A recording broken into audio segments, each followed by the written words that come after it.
নমস্কার বন্ধুরা, আপনারা দেখছেন Meditube YouTube channel one step learn of advance medical knowledge. আজ আমরা কথা বলবো গ্রিলিংটাস বিএন সিরাপের সম্বন্ধে, যেটা খুবই একটা উপকারী সিরাপ, যেটা আমাদের শরীরে বিভিন্ন প্রকারের কাশি হয়ে থাকে, যেটার মধ্যে ওয়েট কফ একটা ধরন। ওয়েট কফ মানে আমাদের শরীরে কাশতে কাশতে যেটার মধ্যে আমাদের মুখে লালা চলে আসে, খুবই ইরিটেটিং ফিলিং হয়, ঘুমাতে উঠতে বসতে সবসময় কাশির একটা ভাব থাকে, প্রচুর পরিমাণে কাশি অন্যান্য সিরাপ ইউজ করে কমছে না।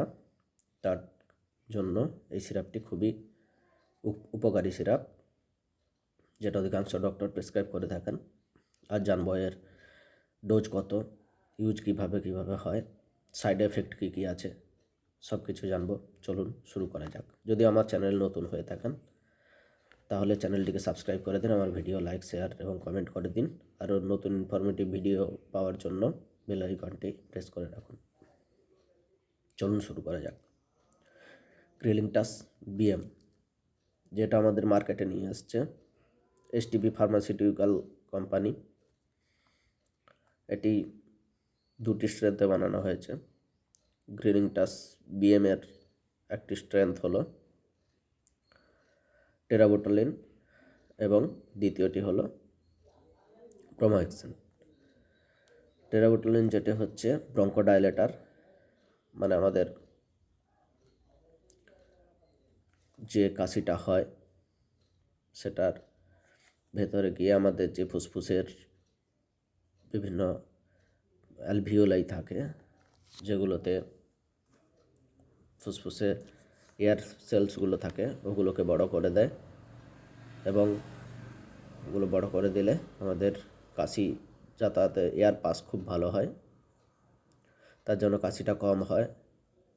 এবং ব্রোমোহেক্সিন হচ্ছে মিউকোলাইটিক, মানে আমাদের কফ যেটা থাকে ভেতরে বসে থাকে সেটাকে তরল পাতলা করে দিয়ে বাইরে বেরোতে সাহায্য করে। দুটো কম্পোজিশনে বানানো হয়েছে, খুবই গুরুত্বপূর্ণ একটা মেডিসিন, যেটা আপনারা প্রাইস পেয়ে যাবেন মার্কেটে 106 টাকার কাছাকাছি এখন। ওটা সময়ের হিসাবে বাড়তে পারে, আপনারা যেরকম দামে যখন কিনবেন সেই অনুযায়ী দাম হবে। এটি এবার জেনে নিই এটি ডোজ কী হতে পারে। যদিও ডক্টর তার প্রেসক্রিপশানে পেশেন্টের সিভিয়ারিটি কন্ডিশন এবং ওয়েট দেখে ডোজ নির্ধারণ করেন, তাও নর্মালি যেটা দেন 5 ml করে 3 বার আপনারা খেতে পারেন। এটার উপরে যেহেতু RX লেখা আছে সেহেতু ডক্টরের প্রেসক্রিপশান এবং পরামর্শ মতোই নিন আপনারা এই সিরাপটি। নেওয়ার আগে 5 ml মতো নেওয়ার আগে 4-5 বার বোতলটিকে ভালো করে ঝাঁকিয়ে নিন, তারপরে আপনারা নিতে পারেন। এটা হচ্ছে সিরাপ নেওয়ার নিয়ম। এবার জেনে নিই এটা নেওয়ার ফলে কী হতে পারে। একটু ঘুম আসতে পারে, মাথার ব্যথা হতে পারে এবং খিদে কম লাগতে পারে, স্টমাক আপসেট হতে পারে, অ্যাসিডিটি হতে পারে। এটা আপনারা এরকম সাইড এফেক্ট হতে পারে এবং খুব বেশি ইউজের ফলে ডায়রিয়া হতে পারে, ভমিটিং হতে পারে। সো আপনারা ডক্টরের প্রেসক্রিপশান বা পরামর্শ মতো নিন আর আপনার নিজের ইচ্ছে মতো নেবেন না। এবার জেনে নিই প্রেগন্যান্সি পিরিয়ড এটা সেফ কিনা। প্রেগন্যান্সি পিরিয়ডে এটা সেফ কিনা এখনও ততটা মেডিকেল সায়েন্সে ভালো করে জানা যায়নি, তাও ডক্টর তার নিজের এক্সপিরিয়েন্স অনুযায়ী দিয়ে থাকেন এই সিরাপ।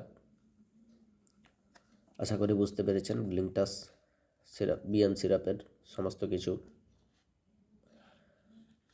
আমার ভিডিওটি যদি ভালো লেগে থাকে তাহলে লাইক করে দিন এবং আমার চ্যানেলটিকে সাবস্ক্রাইব করে দিন এরকম ইনফরমেটিভ ভিডিও পাওয়ার জন্য। ধন্যবাদ।